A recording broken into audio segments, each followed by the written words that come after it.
how short are you thinking on these front pieces? Probably up to like, like your cheeks. Cheekbone kind of Yeah. spot? Okay. I think I've been doing like middle parts still. Okay, great.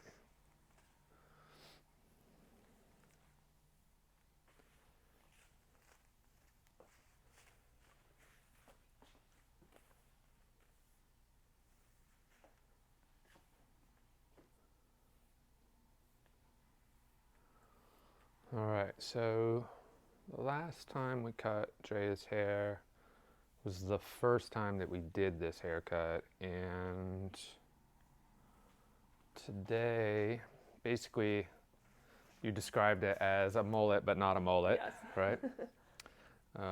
So let's say a soft mullet, but a really extreme shag, somewhere kind of in between there.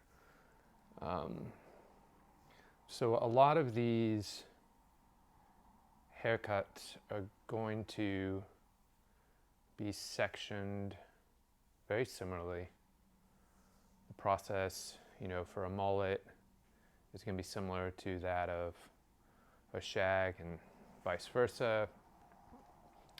Today I'll be cutting with my razor, and this is a pretty straightforward shape. It gets somewhat repetitious after we get through the first section. So starting out, my first section, I'm basically going to part the hair at the front of the ear to the top of the head, just to get a look at what's going on here in the front versus what's going on in the back. Looking at my density.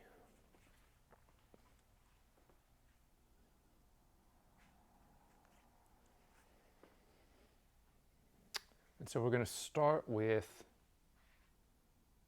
our bang section. Drea wants, she said, not true bangs, but something a bit shorter. For her and for really any client, when we create bangs that are, let's say, grown out or a little on the longer side, where they sit out of the eyes already, the beauty in that is that it makes the grow out process really nice. So they don't need a bang trim for a really long time, if ever. I mean, you didn't get a bang trim between now and your previous haircut. So obviously I love doing bangs as just a full on bang, but these longer ones are quite nice from a maintenance perspective of the client. So I've created a small bang section. I'm going to build off of that, but basically from center point to staying out of the parietal, pretty straightforward bang section. I'm going to split that down the middle, and I'm going to start by finding the spot where I want this to live, which is around her cheekbone. And because I'm cutting with a razor, I'll need to drop that. So the way that I do this is I come to the point where I want it to sit, I pull out, and then drop my fingers a bit, because I'm going to cut in the space where I want it to live. Working short to long, and then just getting a little bit of a check here. This is about where I want them to be, maybe a touch shorter. I'm working on the bias of my blade with a pretty medium little stroke there. Setting that where I want it to be. Now I'm going to come off the other side. I'll see that guide. I can bring a little bit from the other side. I want to make sure that drops out. And then I'm going to work on the toe. Medium stroke, short to long.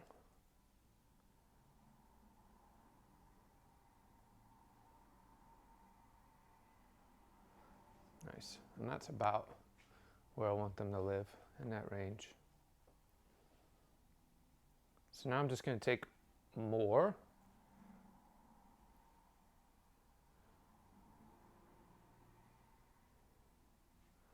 So a deeper section of the bangs.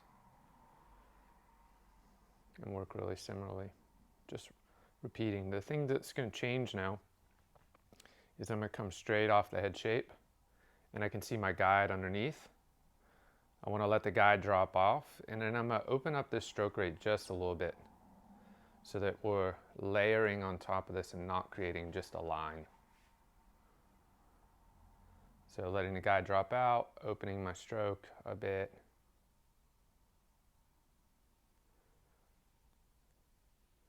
And that layers those bangs so they're not getting real heavy on me. Because believe it or not, even with a razor, you can make things quite heavy. All right, so now that we have the bang section established, I'm gonna go all the way to the back of this section, down the middle. I'm gonna pull this out vertical. And I can see from this side, I can see my guide from the bangs underneath, right here. So I'm gonna elevate, see the guide drop out, medium stroke,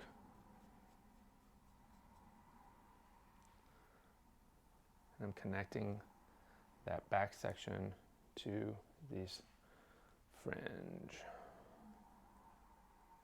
And what I want to do is, now that I've created my guide down this middle, everything that lives above the parietal is going to come back to this middle section. We can see it from the side here. Everything's coming in the middle. I'm going to work everything above parietal, over directing to the middle, and cutting that away. Come over to this side, same thing, over directed.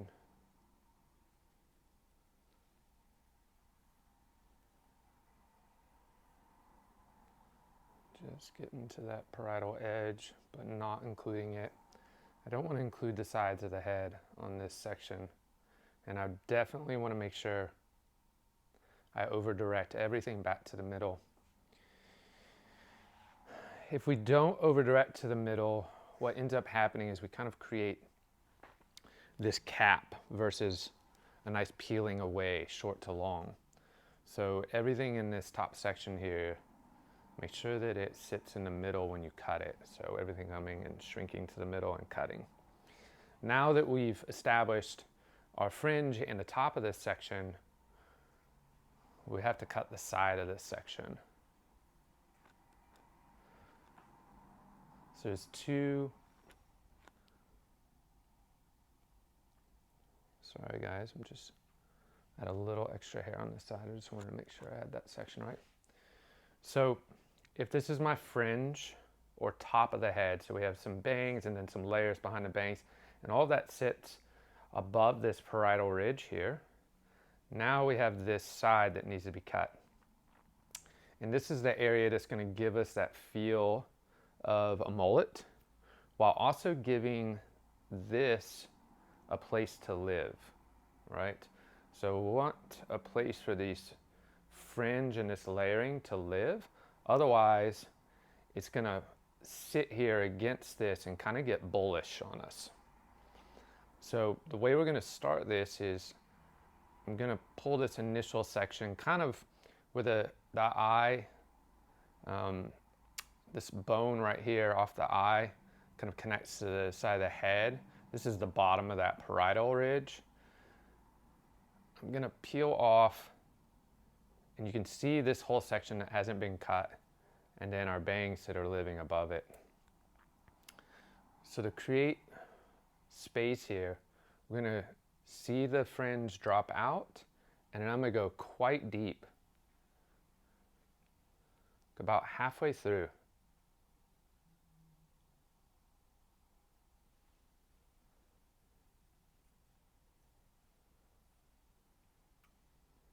You can see I'm creating these big direct cuts in that section to open up that little pocket. And you can see here, there's a little bit of a hole intentionally, and then a couple pieces that create these nice little channels in the hair here. This is going to give space for that weight to live in. And now I'm going to drop or pull up that section and connect it. So we get this nice little section here. And actually, I even think that that needs to be a little bit shorter. It's a little long. So I'm going to come back to that section. I'm not cutting this top that lives here. I'm going inside of it.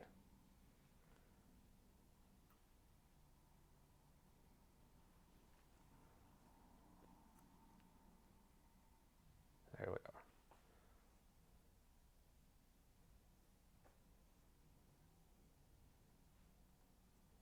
And this is where we're going to get kind of the illusion of a mullet feel to it. This here, all this hair can live over. So when she's wearing it down, this will create interest around the face. But not necessarily make her look like she's got a total section in the front, mullified, you know, walking down the street. So it gives a little bit of option. I'm just working through now, seeing where there's some weight. Right here, I'm doing what's called tipping, just the tip of the razor really lightly across that hair. Just really lightening out the fringe a little bit more until it starts moving how I want it to.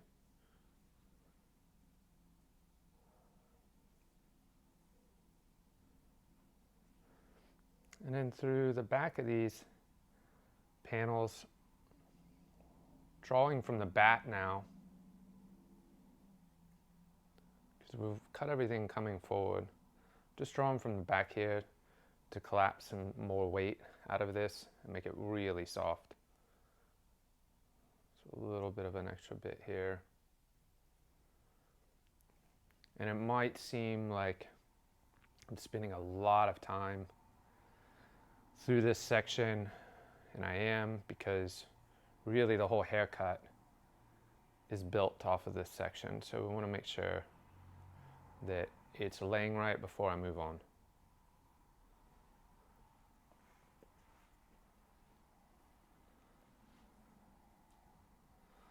All right, great. So now on to the other side. Do you want to come over on this side? Can you see over there? So same thing here. Letting my fringe drop out. You can see it there. Drops out, and I'll come quite deep.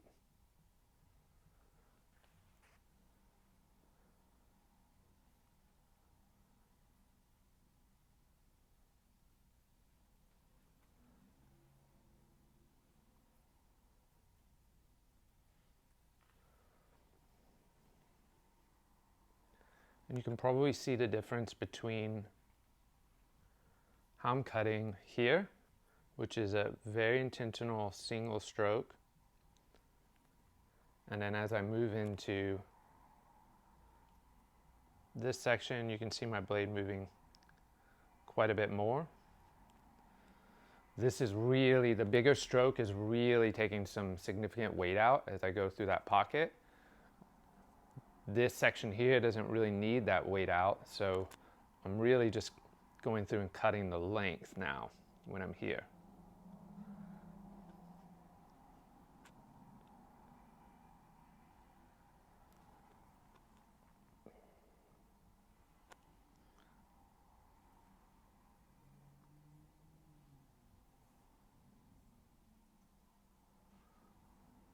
And then same on this side. a bit of tipping.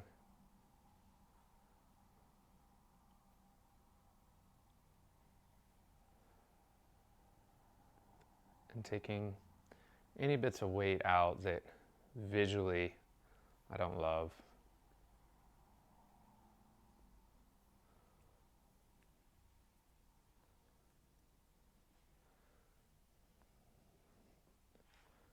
Drea's hair, she has a ton of hair. But the strands of her hair are quite silky and soft, and they're fine. But she also has some wave. So what's really nice about that is I can really work my razor through. You can see all the tipping and texturizing I'm doing. On her hair type, that's going to translate really, really well into creating more texture for her when she's just washing and wearing.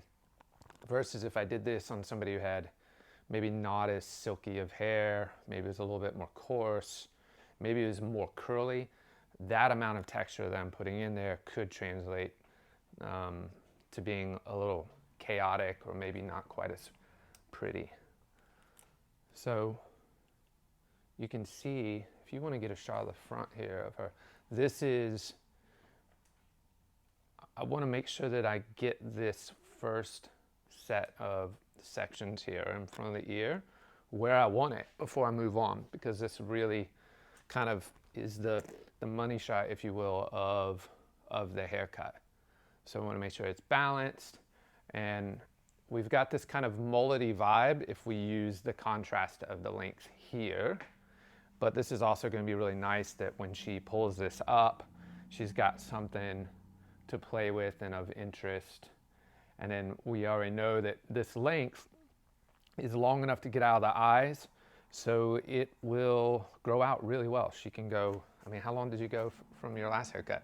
I don't know, I think it's like 6 months. 6 months, yeah, easy. And it was different than, you know, obviously when you left, but it looked good when you came in, so 6 months.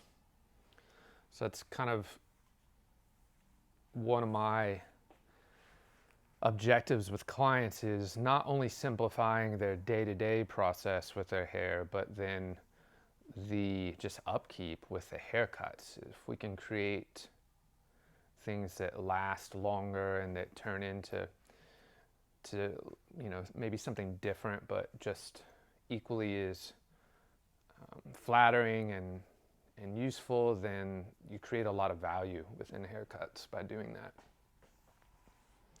All right, so our next section, we're moving on just beyond the top of the ear.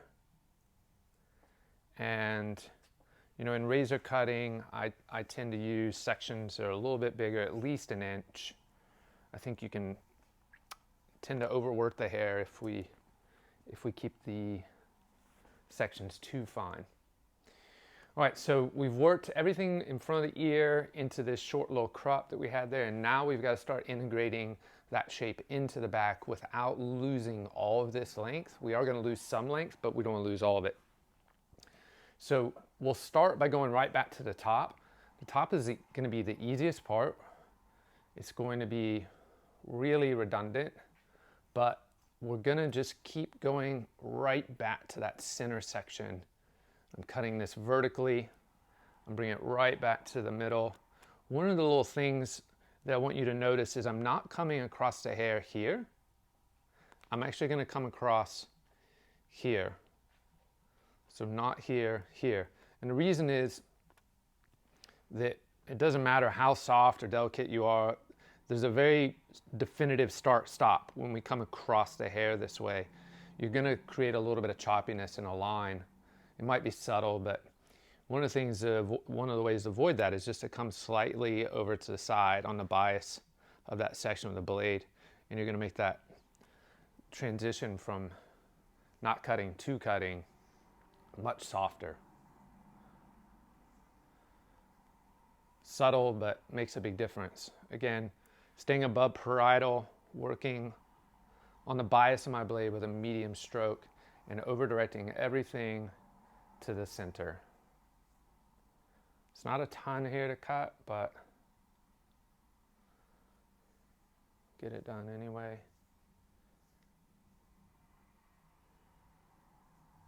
And, you know, in this section here, if you want, you can channel out some weight here if you feel like it's needing it. I sometimes, especially when I'm learning with this tool, this top section can be nice to just go back and do it afterwards, so you can kind of see what you've created and then how it changes as you take weight out. But you can do it at the same time too. I don't think there's a right or wrong. I think it's nice to see the difference. When you're learning, I tend to take weight out as I go now, but whatever feels most comfortable for you. Okay, so now we have this little parietal pocket here. We're going to do one more section because we're not quite beyond the hair, the ears. We're going to do one more section where we take some weight out. So right in this parietal pocket, I can see my guy drop out, and I'm going to go deep again, very intentional, but very light. So I'm not pushing down because I would cut straight through. You can see how as my pressure on my blade is actually quite light, which allows me to get this long stroke in these big pieces here. Versus if I were to push hard with my razor, I would cut right through that, and I would lose all that length and actually not take much weight out. Okay, so you can see how this goes fat to skinny right here through that section. That's because of this long stroke that's very intentional but very light. And now what I'm going to do to integrate this side, initially the previous sections we cut here. This section I'm actually going to bring up right to where we cut the top of the head or the bangs. So I'm going to bring this up, open stroke,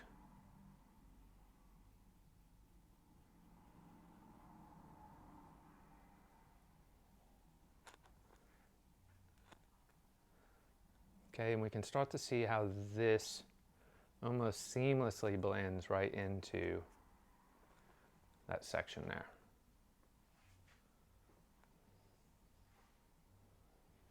Now same on this section. Do you want to come over here?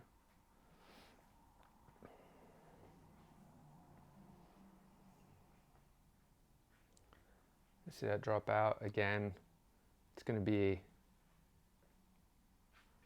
a very intentional but a light stroke here. And I tend to do it really fast, so it seems like, but that's actually quite delicate as I do that.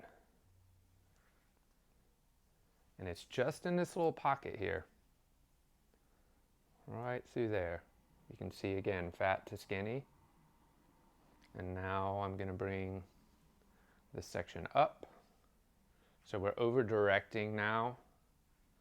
Up, medium stroke, really light and soft.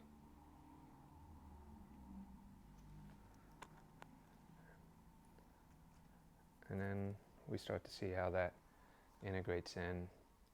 I want to double check. I'm really close, but slightly longer.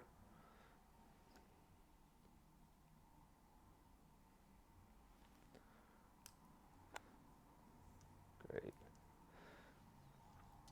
With these shapes, whether it be a shag or it be a little mullet vibe that we're doing right now, as we're working in each section, every time that I finish a section, even if you need to put your tools down, I want to get my hands in it and start to see how it's working and see if my balance is here in my length and in my weight.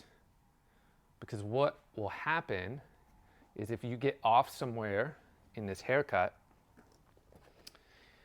and you haven't checked section by section, then you're going to have to hunt for where it went off. And so creating balance step by step is going to be the best way to stay on track, because if this gets a little off and we keep going, then it's going to get more and more off, and you're not going to really be able to find out where you went off. So, all right, we're moving on now. This is important. We're transitioning now from the front. This would be like the official transition because we can see how the next section is going to include the nape. So this is a big transition between front and back. We often use the ears as like the reference, but really it's the hairline, especially when we're talking about a shag or a bob. It's where the hairline drops down is going to kind of separate our front from back.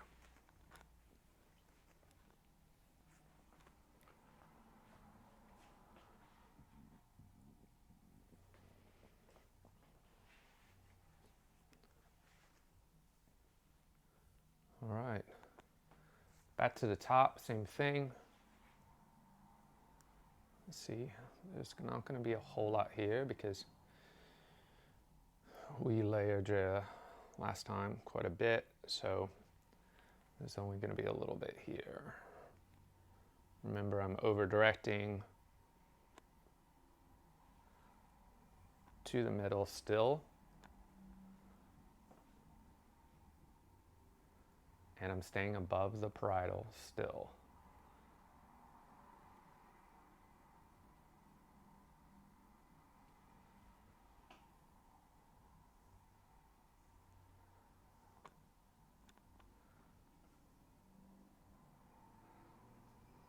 Perfect. Now, on this section, I'll come to you on this side. On this section now, we're kind of beyond the pocket where we need to remove weight for this to live in. So we get to go straight to elevating and over directing. And here I'm going to use about as open as a stroke as I can.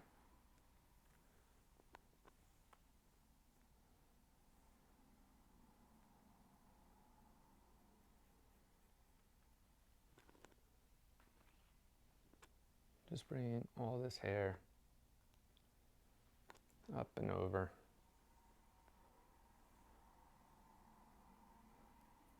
Trying to elevate to the same spot every time. Perfect. And if you look at the difference in the front here to here, we had talked earlier about knocking a couple inches off, and so we're about in that wheelhouse just from following this process. Even though it probably seemed really scary, the first section, how short that got, you can see how through elevation and over direction of these sections on the side and back, we can go from quite short to quite long and make them work, make it work together.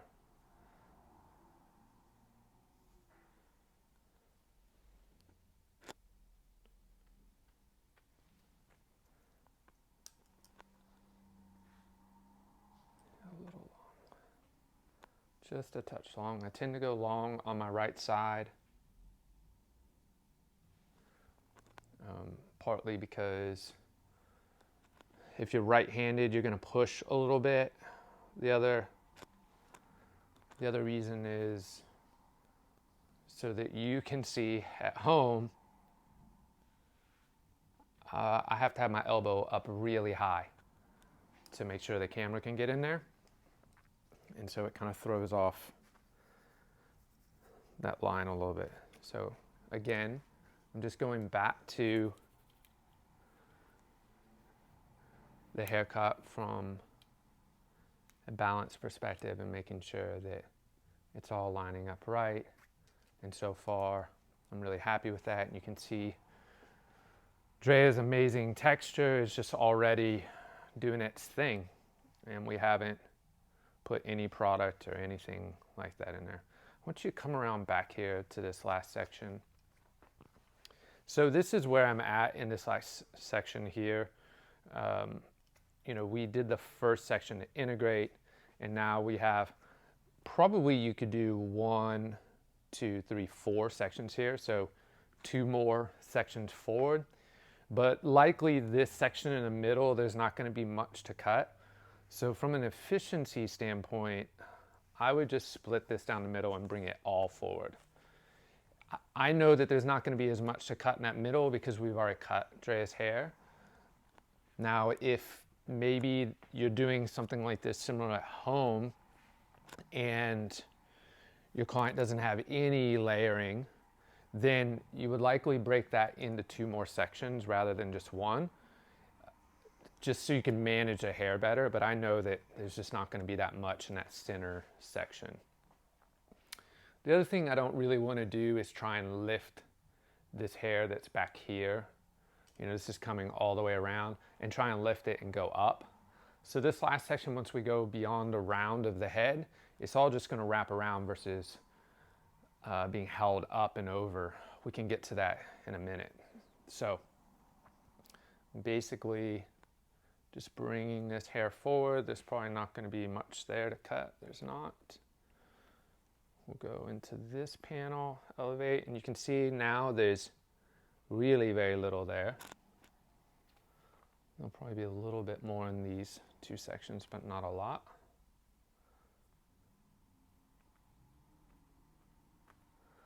And I'm shifting my stroke on these sections here, more to look like that pocket section that we cut. Light and a bigger stroke. That's basically taking weight out while I'm taking length off. I'm doing that because there's a lot of hair back there that we need to take some weight out to make it match the front. We're going to do some more of that here in a second, but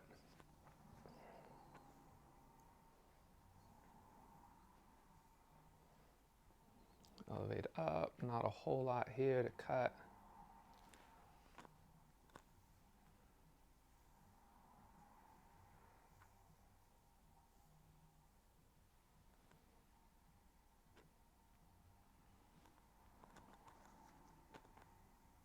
Sorry, just jabbing with my thumb. It's better than a razor though. Yeah. Yep.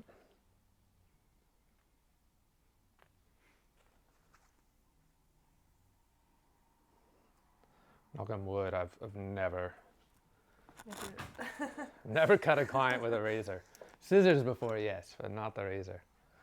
Wouldn't that be awesome to do it live on camera? Right. Okay, so I'm going to put my tools down for a minute here.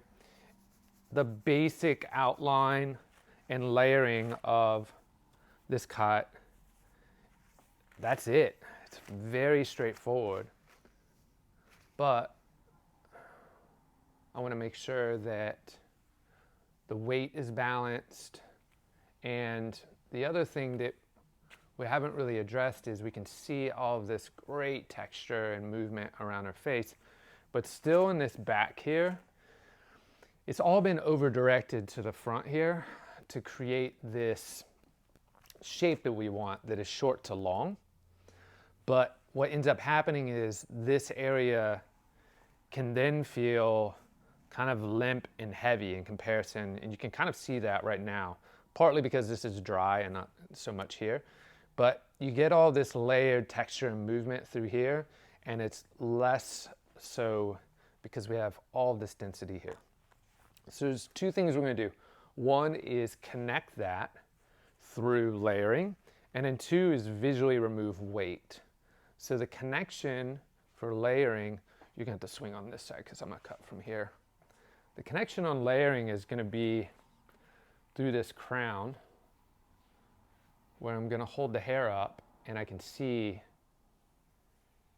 this section here and how much I want to layer it. And this is really going to be up to you. This is a personal decision. On her, we can see where the layering goes short to long there. And so I could connect this all the way to here. I don't want to go quite that extreme with her, but I am going to get a solid 2 inches off of this. So what that looks like is pulling a vertical section up determining where we want the length off. And I'm going to start by taking some weight out. And then I'm going to go to my length here.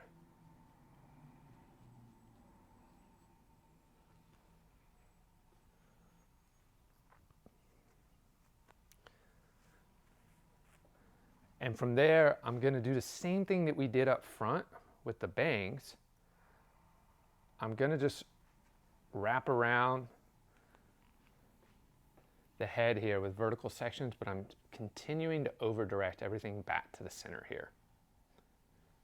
And if you're at home and you're learning the razor, or you don't feel quite as confident with the razor, this is okay. You can pull this up and grab a pair of shears. It would look like this. We'll do this section with shears for you guys at home. Vertical section. I'm going to bring it back to that middle. And this is how I like to cut with my shears when I'm working with a razor. It's not going to be quite the same, but it's close. You're going to get a similar line there. Now you will have to go back and take some weight out, as I did with the razor earlier, but that's okay. So if you're not feeling very confident or comfortable, where you want to practice this inverted layering that I'm doing with a razor, practice on a mannequin until you feel confident, or your friend or your sibling. But if you don't want to do this on a real client, then pick up your shears. You'll see that at the end of this, when I get into detail work and the hair's dry, I'm going to work with my shears as well. There's almost never a haircut where I don't pick up my shears in combination with my razor. So do what you need to feel confident and get the cut accomplished for your client, and work on these skills in a time where there's a little less pressure. That's why I often, if you've never done this cut before and you haven't worked with the razor much, I'd highly recommend just doing it on a mannequin. Working on mannequins takes the whole pressure of pleasing somebody out of the equation while you get to learn the skill, versus trying to manage client satisfaction and learn a whole new skill set that you haven't done yet. Okay, so I'm pretty happy with this, but I see a little bit of extra weight. If you want to get a shot of that back there. And here's how we're going to work through this. This is very visual.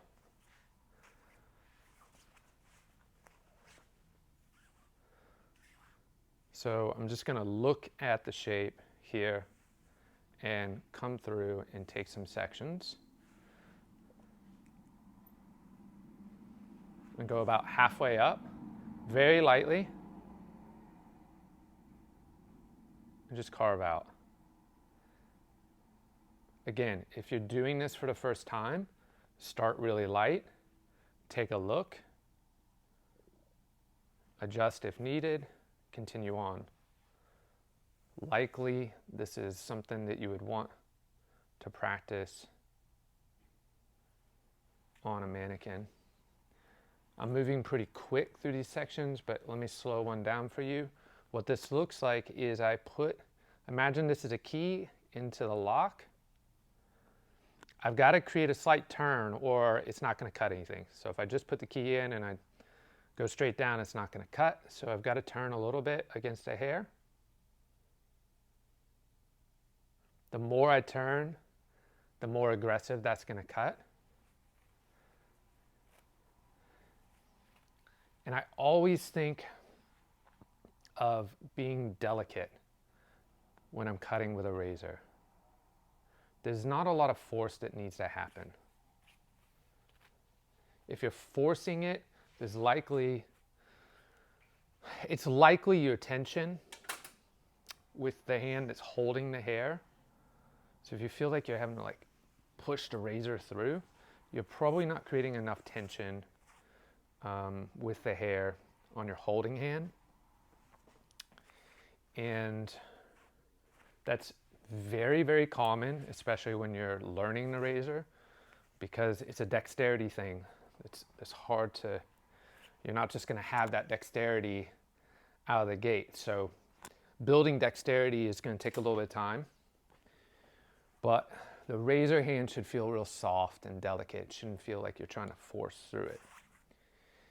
Okay, last bit here before we start to dry and detail is I want to trim her ends, but what I don't want to lose is, you know, I don't need her hair to come to this point, but I like the rounded shape through the back, and I don't want to lose that. So my little hack for that is splitting the hair down the middle and pulling it forward, and then bringing it to the point where I want the length, and working through that. Obviously, I don't have a guide on this side. I'm visually matching it. But what will happen is now, when I pull this hair back, if you want to come over here, you're going to see that I've trimmed all those ends for the most part and kept the roundness of the shape. It gives me a nice little outline, and then if there's some babies in here that I need to detail, I can. And part of the reason this works is because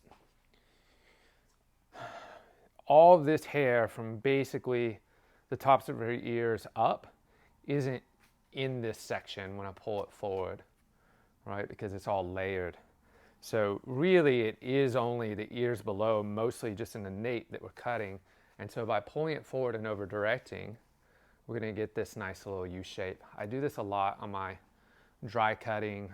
On any shape where we want to keep that nice kind of rounded feel there, it's my favorite way to do that. So here we are. This is looking great already. So I'm going to use a little bit of balm, hair balm, on her. Hair balm is basically a cream base with, I would say, memory, not really hold, but memory. It's my favorite wash and wear product. So if I were going to send Drea home with a product that she could just put in and straight out of the shower and let her hair air dry, which is mostly what she's going to do, then hair balm would probably be my top recommendation. The cream is nice. It has some essential oils in it. And the reason I like it, and this isn't to sell you on a product, but to help educate based around razor cutting, is when we create a ton of texture in these hair shape, in these haircuts, you have to put some of those pieces back together, and you need a cream or an oil or something to help do that. So one of the things that when I'm talking to my clients about their hair care is, all right, I'm going to give you something that is super low maintenance, easy wash and wear, but to make it work and look good, you're going to have to use some products. So the trade-off of not doing your hair is making sure you have the right products. And cream bases, whether it be hair balm or something else, a cream base for a wash and wear product on a razor cut is going to be one of the more ideal. So I've got hair balm in there, and then I'm going to use one last thing, which is undressed. And undressed would be similar to a salt spray, except undressed doesn't have any salt in it.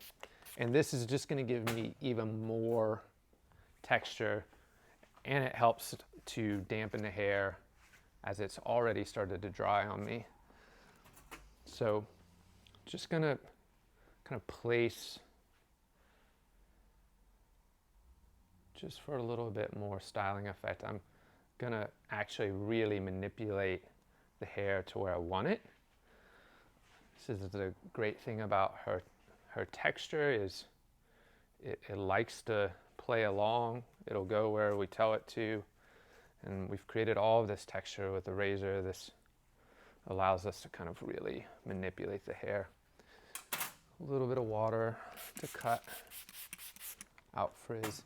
If your hair's starting to frizz up on you before you get to diffusing or drying, just mist a bit of water in it to help calm that. Because, you know, as we're combing and razoring and doing all these things to it, we're really raising the cuticle and stressing the hair out a little bit. So I like to give it some water and chill it out a little bit. Like meditation for the hair is the water.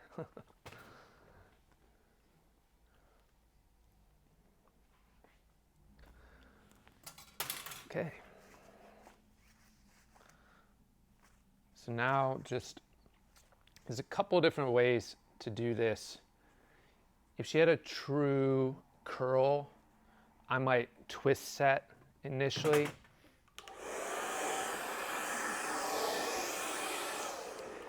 But because she has a wave and I kind of like this undone feel to it, then we're just gonna, I've got product in and we're just gonna diffuse as is. Because the hair is quite, it's drying quickly on me, which is great, it's less work. I want to go to the spots that I know are gonna dry really fast and get them set first. That's why I comb the front exactly how I want it. And you can see that it's already kind of setting on its own. So I'm just gonna go to it real quick and just pop the dryer on it for a second and get it where I want it, and then move on.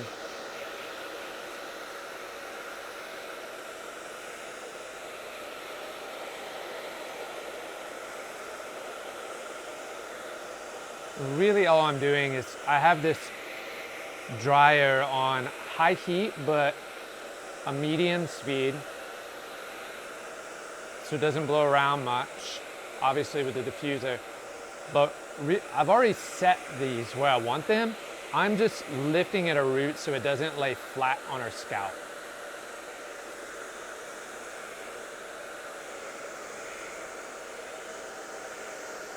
But I can see that from the work we've done on that front, I'm not gonna have to worry about much there. And so now that I've got that bumped a little bit, I'm gonna go to the back here where a lot of our moisture is gonna be sitting. And this is really common. I find that we get into diffusing normally, and we diffuse all of this, it gets really dry, and then we're left with this really damp area here. And I wanna make sure that it's good to go. So I'm taking these side panels and just kind of giving them a little love and setting them out of the way for a minute. And I'm just gonna take this and fold this kind of with the hair wave pattern into my hand like so. And now we're gonna just set this for a minute.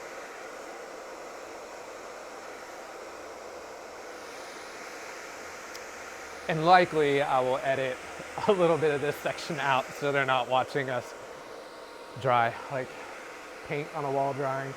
Yeah.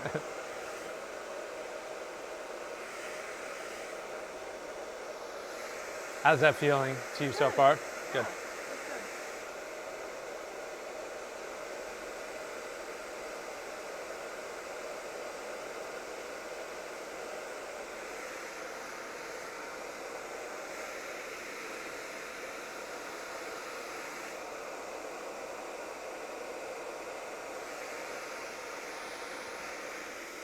I think one of the hardest things to do when diffusing is not messing with it too much. There's a tendency to really want to touch it a lot and grab it a lot, and if you overwork the hair, it's just going to get really frizzy before it's dry enough. So Get it in there, let it set for a minute before you get your hands on it so that the curl pattern can set without getting too frizzy on you.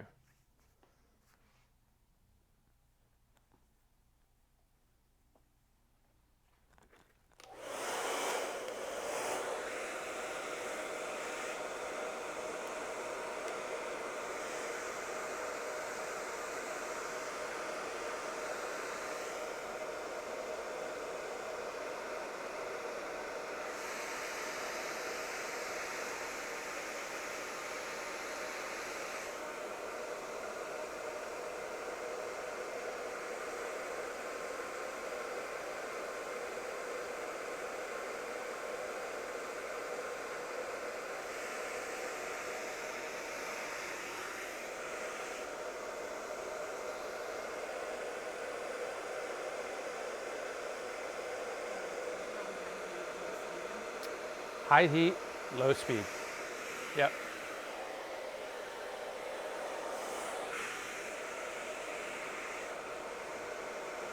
Yeah, especially when I'm working a diffuser, what I try to make sure is that the airflow goes away from the scalp.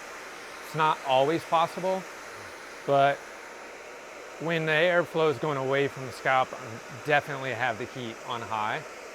And then when the airflow is not going away from the scalp, I tend to put my hand between the dryer and the scalp and just heat that up till basically my hand is feeling, that's a bit hot, and then move on.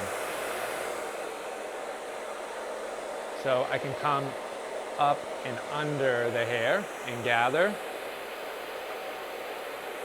and I can start to build some volume while obviously getting the hair drier at the scalp. It's usually the crown and the nape that are the areas that are the hardest.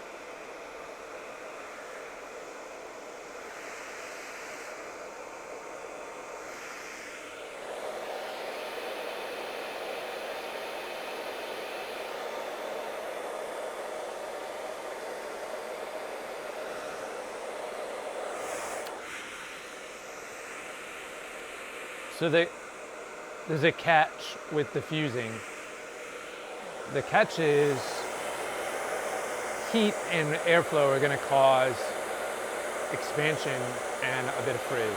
It's just impossible for that not to happen. So when you diffuse, you're going to get more body, and likely the curl is you're going to enhance the curl a bit, but you're going to get a little more frizz and a little bit more chaos. Versus when you air dry, you're going to get almost no frizz and chaos other than just what's there with the natural texture, but you won't get quite as much body.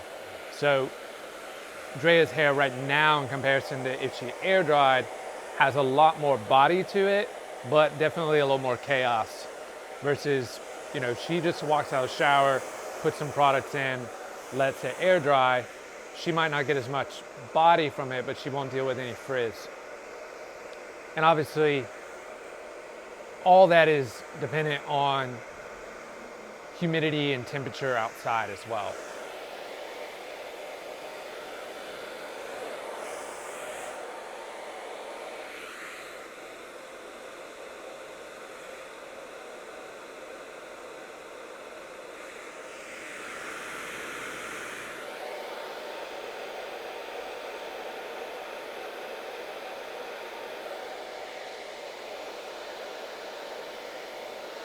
So now that the hair is much more dry, we're coming up on it, I would say 80–90% dry, I can get my hands into the hair a bit more without worrying about totally messing up the curl.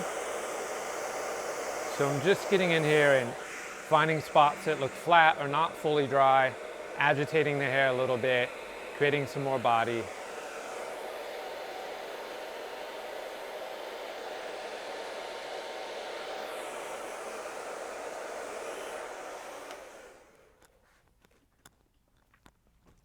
And then I like to go up and under to the scalp and massage out anything that kind of got set at the scalp, which is also going to help get more body from the roots.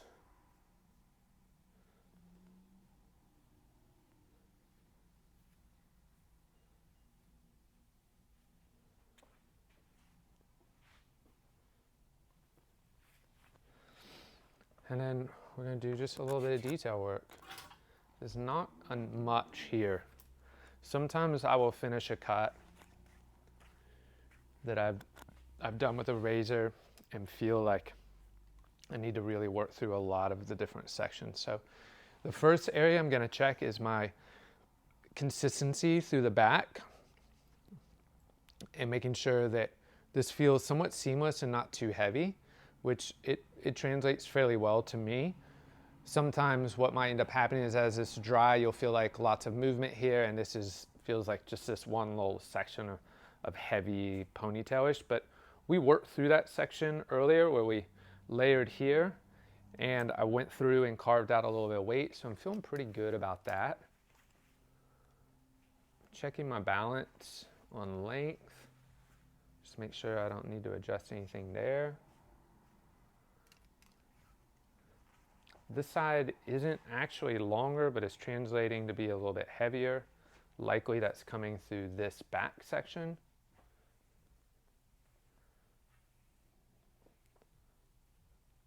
So I can come in here with my scissors and just carve out a little bit.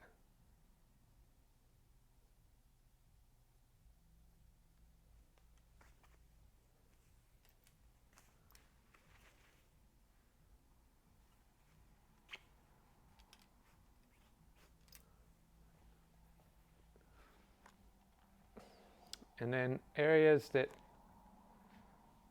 I always like to double check,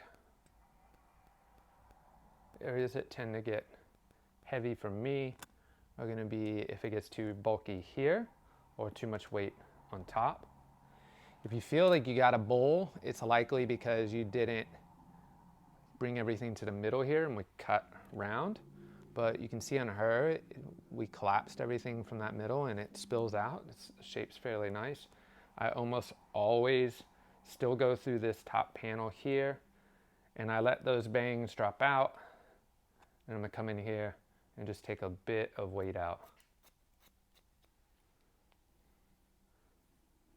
Again, staying above parietal just like in the previous haircut. I'm not trying to change any of the shape from what we created with the razor and the sectioning. I just want to maybe dissolve some more weight. And just that alone definitely softened it up, those layers for me, or the fringe for me. And just a little bit more through this back section. So I'm doing a little bit of a dry point cutting, slide cutting, I'm sorry, to duplicate or mimic the razor. What I don't want to do in these haircuts, now that we've established all this texture, is come in and create lines this way. So I want to try my best to work out from inside out. Now, if you have a section that needs, okay, I want to groom this, and then you can go back in and work it in from inside out. But with my shears, I'm just trying to imagine that everything is inside out. So I'm mimicking my razor. And then a nice little check here. So this is nice to check and make sure that this front feels balanced when you're good, when she's wearing it up. I want to make sure that this is looking good.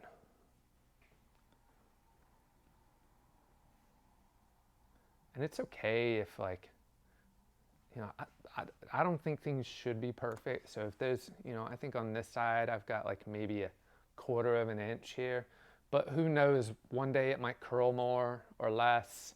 And so the idea that these are perfect isn't necessarily going to be a reality because it's going to be different every day. This does feel a little bit heavier. So I want to make sure that that balance is right, but that it's perfect. I don't think that's going to happen. So just a little bit out of that weight. That feels better. And she doesn't feel blocky here. So what we worked on earlier in the haircut was channeling this weight out of the parietal area so this bang can live in a space. And what that prevents from happening is getting, you'll see if you look at photos of a lot of shags or mullets, what ends up happening is you get kind of really round through this space and it almost looks like a bowl cut. So the way that we prevented that was by that deep carving that we did in those first two sections before we went on to the haircut. And that's going to collapse this and give room for this to live.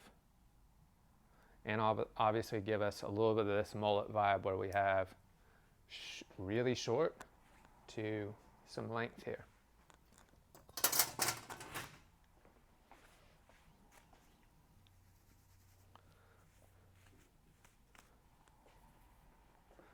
So finishing touches for me.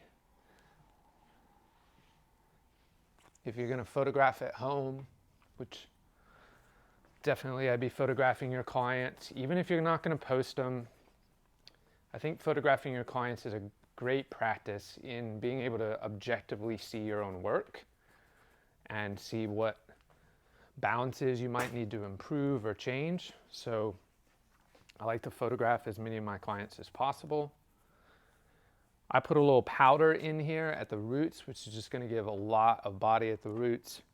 And then I'm going to finish with just a touch of oil to kind of bring back separation and pieciness of the rest of the shape.